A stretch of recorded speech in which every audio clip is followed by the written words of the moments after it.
Con nosotros aquí en Honduras Opina a través de los canales de TV Azteca Honduras. Soy Emma Calderón y ya estamos listos para nuestro programa de hoy. Obviamente el tema que nos compete este día es un tema de mucho interés porque aunque no todas las personas tengan acceso realmente al Instituto Nacional de Formación Profesional INFOP, sí realmente esta institución tiene un impacto directo en el desarrollo de la sociedad porque se creó con la única finalidad de dar oportunidades a miles de jóvenes, millones de jóvenes que no pueden accesar a un título universitario, obtener un oficio. Sin embargo, un nuevo escándalo ha surgido al interior de esta institución. Malversación de fondos, malos manejos, al extremo pues que se habla de destituir casi 600 personas para poder nivelar. Imagínense ustedes, 1.000 millones de presupuesto para capacitar apenas ni 2.000 jóvenes al año. Realmente, podemos decir así sinceramente, es una estafa. Una estafa que considero que, a pesar de que ser una institución donde estaban las tres partes involucradas, empresa privada, gobierno y la clase trabajadora, lamentablemente se contaminó. Ahora tenemos este resultado, esta bomba de tiempo. Pero vamos, antes de iniciar con nuestro invitado de hoy, vamos a presentarles esta nota de nuestro compañero Walter Pérez de los noticieros Hechos, donde nos resume realmente todo lo que, las últimas determinaciones que se han tomado en torno al INFOP. Autoridades del Instituto Nacional de Formación Profesional INFOP anunciaron el despido masivo de al menos 600 empleados que laboran para esta institución, que representa el 50% de la planilla. Según el director de esta entidad, Roberto Cardona, la medida es debido a que la mayoría del presupuesto de la institución se lo lleva el pago a empleados administrativos, situación que en estos momentos es insostenible. Yo lo que diría es que la situación del crecimiento vegetativo que ha habido en el INFOP para honrar ese contrato colectivo implica que un 75.17% del presupuesto del INFOP se va en sueldos, salarios, prebendas y beneficios para honrar ese contrato colectivo. Y solamente el 19% se utiliza del presupuesto, que son aproximadamente 150 millones de lempiras, para lo que es realmente las acciones formativas. Entonces queremos invertir esa ecuación y con un nuevo modelo de formación técnica profesional, acceder al mayor número de población en el país. Tenemos por orden e instrucción del Consejo Directivo seguir los lineamientos para conseguir un empréstito en la banca privada para honrar estas prestaciones. Director, ¿con cuántos empleados quedaría actualmente entonces la institución? Mire, como muy bien decía el ministro Madero, si estamos haciendo una reducción de 600, un poquito más de 600 empleados, el INFOP estaría trabajando entonces con cerca de 400 empleados en un principio, pero esto no necesita que sean empleados permanentes. Podemos hacerlo por contrato. Mire, como le decía, el SENA en Colombia, el 10% de su planilla es empleo permanente, el 90% son empleados que se contratan puntualmente para ir a una capacitación. Queremos entrar nosotros en esa ecuación para ser más eficientes con nuestro financiamiento. Los primeros en reaccionar ante esta medida es el Sindicato de Trabajadores del INFOP, que calificó esta determinación como una masacre laboral. La posición nuestra es totalmente en contra, como también lo fue ayer en la reunión del Consejo Directivo. El sector trabajador no avala la propuesta de despidos, de masacres laborales, porque eso sería como ir en contra de los principios. Nosotros, como sector trabajador organizado, estamos velando por el verdadero fortalecimiento y, según me han manifestado los compañeros de las centrales, los secretarios generales, cuando ellos llegaron a un acuerdo en el Consejo Consultivo del CES, es de una reestructuración en función de fortalecer, no desaparecer el instituto y a la vez quitarle la oportunidad al pueblo hondureño de formarse gratuitamente. Bueno, el director ejecutivo le miente al pueblo hondureño e insulta la inteligencia, y si hablamos de reestructuración, si una verdadera reestructuración, el primero que se tendría que ir es él, porque él no tiene ni el conocimiento ni la capacidad para estar al frente de una institución inclusive hablando de pasar centros de educación no formal a la educación formal, eso es no tener un conocimiento de lo que es el sistema educativo nacional. El sistema educativo nacional tiene el subcomponente de educación no formal y educación formal. El INFOP no otorga un grado académico, lo único que se puede hacer es articular.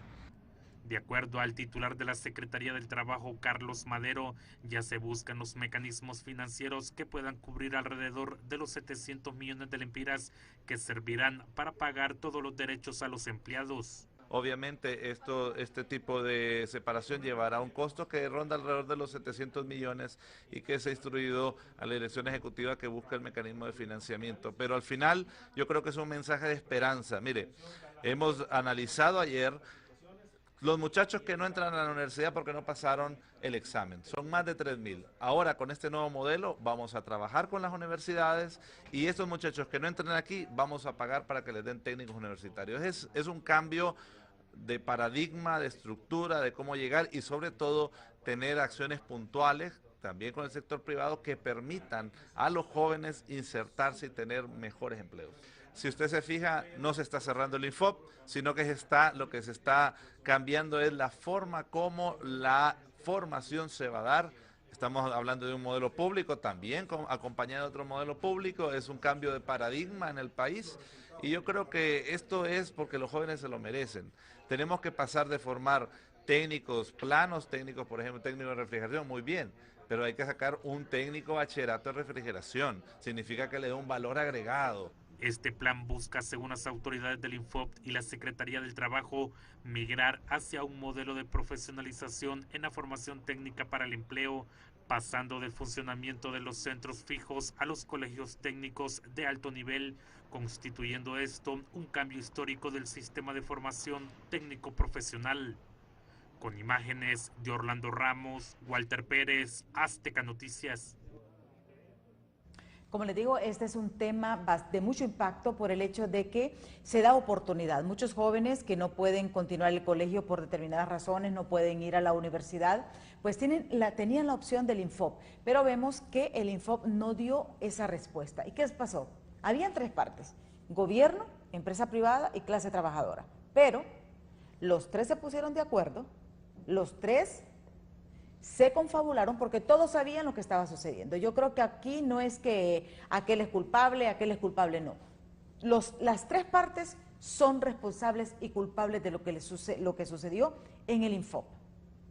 Ahora se van a tomar esas medidas. El sindicato por no levantar la mano, el gobierno por querer politizar y la empresa privada por quedarse callada, porque hasta ahora alza la voz, pero es bastante tarde. Imagínese usted, 1.000 millones de lempiras para el INFOP y solo capacitan a menos de 2.000 personas. No puede ser, en un año. Pues tenemos aquí como invitado a José Luis Baquedano, él es dirigente de la clase obrera de nuestro país y ha estado muy involucrado en este tema y ellos son donde van a recibir el mayor impacto. El mayor impacto porque van a reducir 600 empleados,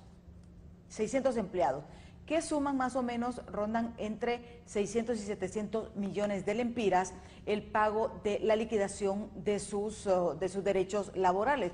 Sin embargo, estas 600 personas van para afuera, van para la calle a tratar, esperemos que hayan aprendido algo en el INFOP y que puedan montar también sus negocios.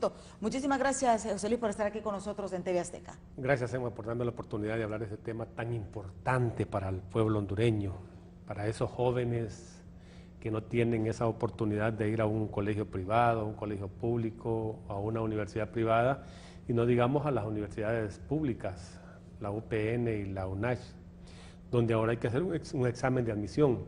Ese joven hizo 2, 3 intentos, no pudo pasar ese examen, por algún motivo, razón o circunstancia.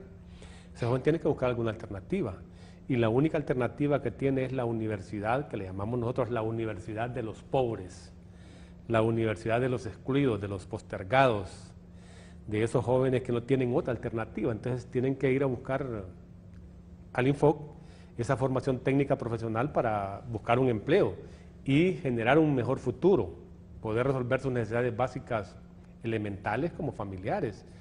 Esos jóvenes que no han podido hacer nada en la vida y que se ven frustrados en un momento determinado Y a esos son los que realmente deberíamos de enfocar. El INFOC tiene que hacer una reingeniería, estamos de acuerdo, pero esa reingeniería tiene que ser con participación de los actores principales, que son los educandos y también la parte sindical.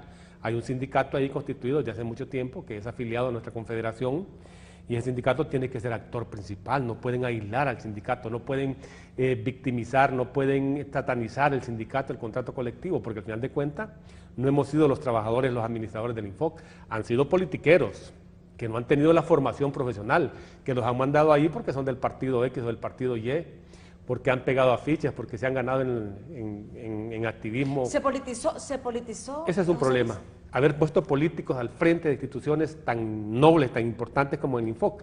Ahí hay mucha tela que cortar. Aparte de eso, ha habido latrocinio en el INFOC. Se robaron mucho dinero que es de los que debió de ser utilizado para capacitar miles y miles de jóvenes en el país que estén buscando un futuro, y no lo que estamos viendo en este momento, ese éxodo masivo de hondureños, jóvenes, adultos, mujeres, niños, emigrando a Estados Unidos, buscando el sueño americano, que eso es lo que deberíamos de no permitir en el país. De ahí se preguntan por qué tanto éxodo masivo, por qué tanta gente que se suicida. Eso tiene un impacto político, social, y la gente tendría que verlo desde ese punto de vista. Nosotros hemos planteado, y quiero aclarar una cosa, la CUT no ha sido parte ni es parte del Consejo Directivo del INFOC. Ahí está, la CUT nunca ha estado ahí. Nuestra posición ha sido hemos estado al margen porque la ley no nos permite entrar ahí solo está la GTH y la CGT. Se toman decisiones y esas decisiones deben de ser pensando en función de los intereses del país, pensando en función de los intereses de los trabajadores, pensando en función de los intereses de los educandos, que son los factores fundamentales para que este INFOC pueda fortalecerse. Hoy escuchamos que van a cerrar centros regionales. Eso es limitar ese derecho que tiene el joven a que se pueda capacitar. Hay que invertir más en el INFOC. Esos 700 millones de lempiras que piensan pagar en prestaciones, habría que invertirlos en INFOC. Los trabajadores que están en el área administrativa perfectamente se pueden reconvertir en trabajadores de área administrativa e informadores y distribuirlos en todas las ciudades más importantes, en el campo. Aquí no estamos capacitando técnicos en el área de agricultura y se requiere de forma urgente invertir en el campo. Así podríamos limitar que esos jóvenes o que esas familias vengan del campo a la ciudad si tuvieran las herramientas para producir en el campo. Aparte de la formación, darles tierra a los campesinos, darles créditos, enseñarles la tecnología, la comercialización y todo ese tipo de cosas que son importantes. El campo es importante, porque si invertimos en el campo, en generar también empleo, en capacitar jóvenes, el joven va a trabajar en el campo. ¿Están conscientes que es difícil mantener esta masa laboral? Porque es demasiado, pues, o sea, estamos hablando de 1000 y pico de empleados el problema es el poco resultado que hay, porque miren, si esos 1000 empleados y esta gente hubiera capacitado, por darle un ejemplo, 5000, 10,000 jóvenes al año, se compensa, pero el problema es que ni siquiera se llega a 2000 jóvenes que se capacitan dentro del INFOC. El problema no es de los trabajadores, el problema ha sido la visión que han tenido los directores de esta institución. Si ellos veían que solo se capacitaban 2000 jóvenes, eso no justificaba el presupuesto, entonces tenían que haber hecho un plan estratégico emergente para involucrar más jóvenes a nivel de todo el país. Ese es el punto también donde digo yo, o sea, ¿qué hizo la empresa privada? ¿Qué hizo la clase trabajadora cuando la clase política estaba haciendo esto? Yo creo que ahí nos dormimos, nosotros como sector laboral, y recalco, no somos parte ni hemos sido parte del Consejo Directivo, pero no se tomaron las acciones pertinentes y necesarias en el momento oportuno para haber sacado a flote el INFOC, para tener ese INFOC fortalecido. Hay que ver cuál ha sido la proyección, qué es lo que se pretende en este momento, pero recalcamos, si hay que hacer una reingeniería, hay que hacer algunas transformaciones en el INFOC, tienen que participar los trabajadores. Los trabajadores no son culpables de la crisis del INFOC, porque nunca hemos administrado el INFOC, nunca hemos estado al frente del INFOC. Allá han estado los empresarios y han estado los politiqueros, que son los responsables directos de la crisis. Yo digo, si un director se daba cuenta que no había justificación capacitar 2000 empleados en 2000 jóvenes versus un ingreso, un presupuesto de 1000 millones de lempiras, habría que haber hecho un plan estratégico y todavía estamos a tiempo de que se pueda reorientar toda esa masa laboral en formación y capacitación y también todos esos fondos, todos los recursos. Habría que revisar el pensum académico. Eso te iba a decir, que ustedes han analizado, porque yo sé que aunque no tienen parte, sí están involucrados, porque como centrales obreras pues tiene un impacto. ¿Qué es lo que propone la clase trabajadora para poder rescatar el Infop y darle realmente la orientación para lo cual fue creado? Esto lo vamos a ver después de pausa, así que no nos cambie, que ya volvemos.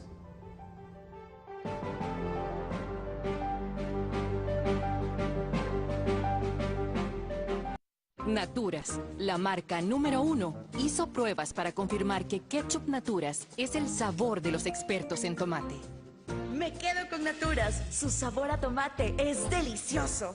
Lo mejor que he probado. Cuando metí la papita en la ketchup, se vio y se sintió súper espesita. ¿Cómo metieron 18 tomates aquí? No sé, pero qué rica. Comprobado por su textura, color y sabor, Ketchup Naturas es el sabor de los expertos en tomate. Pruébala. El Congreso Nacional ya comenzó a dictaminar las 3 leyes que regirán los organismos que fueron creados y ratificados constitucionalmente en enero, que marcan el inicio de las reformas electorales más importantes de la historia del país, impulsadas por el presidente Mauricio Oliva. El Consejo Nacional Electoral y el Tribunal de Justicia Electoral sustituirán al actual Tribunal Supremo Electoral y además el Registro Nacional de las Personas será modernizado. Para mayor transparencia, Mauricio Oliva nombró para dictaminar esas 3 leyes orgánicas comisiones conformadas en su mayoría por diputados de la oposición.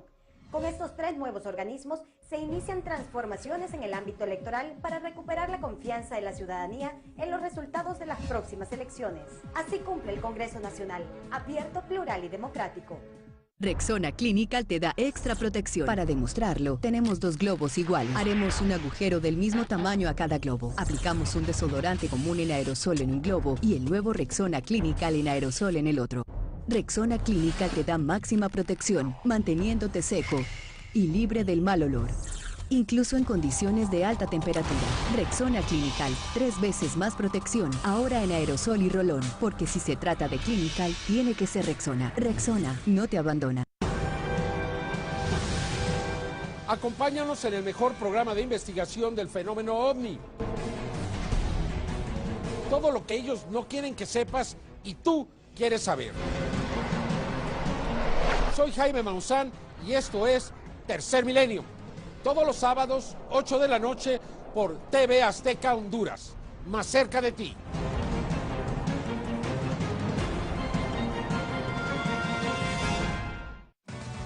Mejores amigos. Compartiendo grandes momentos y aventuras. Y además manchas y bacterias que causan enfermedades y malos olores. Para combatirlas, llegó el nuevo detergente Sedex antibacterial. Su poderosa fórmula elimina el 99.9% de las bacterias, mientras remueve las manchas más difíciles y deja la ropa con un increíble olor. Nuevo detergente Sedex antibacterial. ¿Están listos?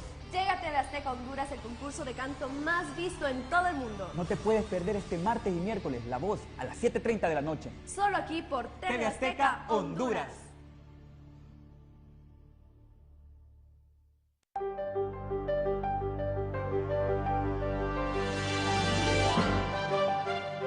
Lo que se pretende hacer en Infop es ilegal. Se pretende una reestructuración política para justificar más de 600 despidos masivos de esta institución.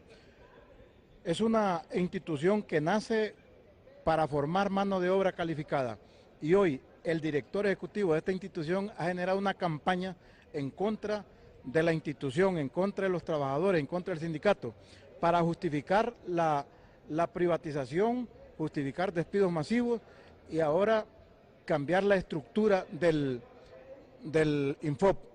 Esto para convertirlo prácticamente en un colegio técnico de secundaria. El objetivo del Infop es formar mano de obra calificada y no convertirse en un colegio de secundaria. Los jóvenes van ahí a formarse en tiempo corto para ganarse la vida con sus conocimientos que adquieren. Nos manifestamos en contra de esta campaña del director y en contra de estos despidos masivos. ¿En qué va a terminar? Van a despedir los trabajadores, van a demandar la mayoría, el reintegro a su puesto de trabajo, lo van a ganar y el gobierno va a terminar pagando todos esos millones de prestaciones, no, de sueldos por salarios dejados de percibir durante este despido y al final sale caro. Bueno, ¿qué es lo que propone realmente la clase obrera? Porque tiene un impacto directamente en ustedes, ya que este conglomerado pues forma parte de todos los sindicatos, y también esta reestructuración viene a cambiar un poco la plataforma, que como lo comentábamos un poco extra cámara con nuestro invitado, José Luis Baquedano. Yo le decía, hay tantos modelos en el mundo de este tipo de formación técnica, que solo es de copiar. Realmente hay cosas que solamente tenemos que copiar. Obviamente no el conocimiento, pero sí la estructura. Y hay tantos modelos tan eficientes que podrían dar esa oportunidad. Y yo sé que hay mucha presión de Estados Unidos porque muchos de estos jóvenes están yendo de aquí de Honduras porque no tienen una oportunidad. No tienen esa oportunidad porque no tienen educación. Y los que tienen les va bien. Sabemos de muchos casos, por ejemplo, jóvenes que con un certificado del INFOP han podido conseguir trabajo en el exterior porque eso les garantiza, pero no todos lo saben, ni todos pueden accesar. Yo le comentaba, conocí un caso de un chico que sacó el curso de barbería 1, por ejemplo, el año pasado, y este año no pudo matricularse porque le dijeron que tenía que esperar en el segundo semestre. Entonces, ¿qué pasó con este muchacho? El muchacho está sentado en su casa, manteniéndose por su mamá, porque no trabaja y ni tampoco está estudiando. Entonces, es una carga. ¿Qué es lo que plantea la clase trabajadora para recuperar el INFOP y que sea realmente ese centro de verdadera enseñanza para esos jóvenes que no pueden acceder a una educación formal? Hay varios aspectos que serían fundamentales para una transformación del INFOP. Una vez que hemos planteado nosotros es la reingeniería, que es necesario hacerla, ¿no? Es importante hacer esa reingeniería con la participación de los trabajadores y de los educandos. La otra parte sería la reconversión de ese personal administrativo en personal técnico, para que siga brindando. Pero obviamente previo una depuración y ver quién califica y quién no califica. Haciendo estudios sobre ese tema, la reconversión. La otra sería la inversión. Esos 700 millones de lempiras que van a pagar en concepto de prestaciones, deberían de invertirlos en el INFOP. Ver toda la tecnología que se requiere, porque el mercado va avanzando en temas tecnológicos. Ver si los talleres están readecuados, si están adecuados para brindar esos conocimientos tecnológicos en este momento. Lo otro sería hacer un estudio del mercado laboral. Ya no podemos seguir sacando más carpinteros, más ebanistas, más pintores. De eso está saturado el mercado. Hay que ver qué es lo que está exigiendo el mercado. Por ejemplo, en el tema de las maquiladoras, que son en máquinas especiales, había que capacitar en ese sentido, porque no hay muchos técnicos en ese campo. El tema tecnológico es importante. El otro es que hay que revisar el pensum académico que tiene el INFOP en este momento. Y lo otro sería ver cómo se implanta también la formación en línea, que sería importante que los jóvenes también tuvieran esa posibilidad, como se hace en la universidad. Muchos jóvenes que no pueden o no tienen tiempo o no tienen esa posibilidad de ir en forma presencial, lo pudieran hacer en línea, que eso sería importante también. Y lo otro es que estamos en contra de los despidos. Lo que decía el amigo Juan Barahona ahí es correcto. Se despiden los trabajadores, como no hay esos fundamentos de derecho que ya establece el Código de Trabajo en el artículo 112, los despidos son ilegales e injustos. El trabajador presenta una demanda, esa demanda puede estar 1 año o 2 años. ¿Qué va a pasar? Al término de 2 años, el juez va a fallar en favor de los trabajadores hay que reintegrarlos, como pasó en Hondutel hace poco, y hay que pagarle los salarios que no percibió durante 2 años. Esos salarios no los va a pagar el director, no lo va a pagar el Partido Nacional, no lo va a pagar el gobierno, como decía Juan Barahona. Juan Barahona está equivocado, lo vamos a pagar nosotros con nuestros impuestos, es el pueblo hondureño que lo va a pagar, porque tenemos que tener el panorama claro. La empresa privada no cotiza porque quiere, cotiza porque lo obliga la ley, y aparte de eso se lo deducen del impuesto sobre la renta. Si no aportaran al RAP, tendrían que pagar impuestos. Ese impuesto debería ser invertido en salud, en vivienda y en educación. Factores fundamentales para generar calidad de vida en el pueblo hondureño. Entonces vemos que es al final de cuentas el afectado en forma directa es el pueblo. Los sacrificados son los jóvenes que se están educando, los que se quieren educar, los que ya están en el proceso, y los trabajadores, que no somos responsables de las malas administraciones. Hay procesos, hay aspectos fundamentales que si se toman, se analizan, se les da participación a los trabajadores, nos sentamos, hacemos todo un análisis, podemos sacar adelante el INFOP. Otro aspecto es que no sé si es que se pretende debilitar el INFOP y fortalecer una institución que tiene la empresa privada que se llama CADER, que del INFOP salen fondos también para CADER. o lo que están pensando también es cerrar los centros regionales y buscar centros colaboradores, como le llaman ellos. Habría que ver todo ese aspecto, que cómo lo están manejando. Pero también, si lo hacen a través, por ejemplo, de las universidades, ya hay una plataforma, es mucho más fácil, porque hay estructura, porque tengo entendido que esto va a pasar directamente a la Secretaría de Educación. Habría que ver si las universidades estarían anuentes a eso, ¿verdad? Tal vez las privadas, como son, su visión es mercantilista, podrían aceptar esto. No sé la autónoma ahora que limita el acceso y el derecho de que tienen los jóvenes a la educación cuando se les impone un examen de admisión, que no lo pasan y no tienen otra opción, y la gente tiene que ir a la Universidad de los Pobres, el INFOC. Hay salidas, hay acciones que se pueden tomar, pero esas decisiones hay que tomarlas en conjunto, consensuadas, consenso, tripartito, trabajadores, empresarios y gobierno, y así podemos sacar adelante el enfoque. Se requiere de forma urgente que abra sus puertas para que los jóvenes continúen con este proceso, para que los nuevos entren a buscar esa formación profesional para buscarse un empleo futuro. El joven que sale del Infoc es una mano de obra calificada. Cuando van al extranjero, esos jóvenes tienen éxito, porque tienen esa formación, esa capacidad.